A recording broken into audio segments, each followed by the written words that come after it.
Spike Lee and Denzel Washington are top of their game, but the way they came together this time is probably their most exhilarating yet. Highest to Lowest centers on David King's character, a music mogul who, after a botched kidnapping, is hit with a moral dilemma. And that decision is going to affect his family, his friends, and his business empire. The first part of the movie sets it up so you know who Denzel Washington's character is. He's funny, he's charismatic, he's a family man, but he's also a no-nonsense businessman who's in the midst of trying to protect the empire that he built. So that when he's hit with this moral dilemma, you as an audience member are wrestling with the same decision everybody on that screen is wrestling with, the weight on everyone's shoulders. I like the fact that the movie did not drag. As the movie's going on, the music plays such an important aspect to it. It's ingrained in the storyline. There are scenes where there are no words being said, but the music and their silence is speaking so loudly. They should be pushing the score to say, hey, if you want to see this movie one time in theaters with a live orchestra, sign me up. Everybody did a phenomenal job, but Aubrey Joseph went toe to toe with Denzel Washington because Denzel Washington played his father. Also, A$AP Rocky did a really good job. Him going back and forth with Denzel,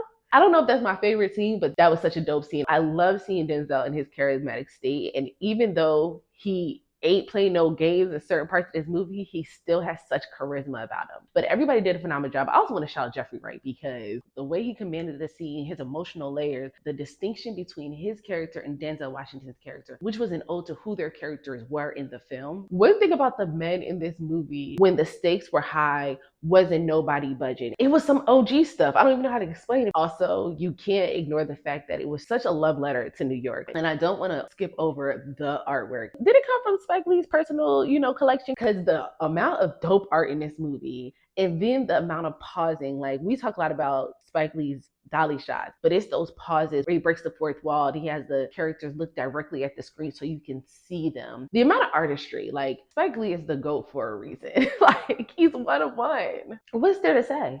The movie is so good. It's worth seeing. I will say, I don't even know if it's a plot hole, but it was like, well, why would you do this? However, although I thought it was going to go a different way, it didn't. And it actually made it for a deeper conversation. I don't even want to talk about until more people have seen it. So probably in September. But the movie itself is a must see. But I'm not going to ignore the fact that the marketing was terrible. There should be no excuse. We have a movie with Spike Lee and Denzel, Jeffrey Wright, LaShawn, Anthony Shadera, John Douglas Thompson, Michael Potts, Wendell Pierce, who I didn't even know was in the movie. So some other people that I'm not going to mention because I want you to see it for the first time. There's no excuse for not marketing greatness. This movie is great. From the music to the set design to the acting to the storyline. I bang with this movie so much that I'm going to see it again. This movie should be in theaters longer. It should have been in more theaters. If you have the chance to check it out, do yourself that favor. You will not be disappointed. Okay. That's all I have to say about this. Have you seen Highest to Lowest? Are you going to be checking it out? I will see you in the comment section.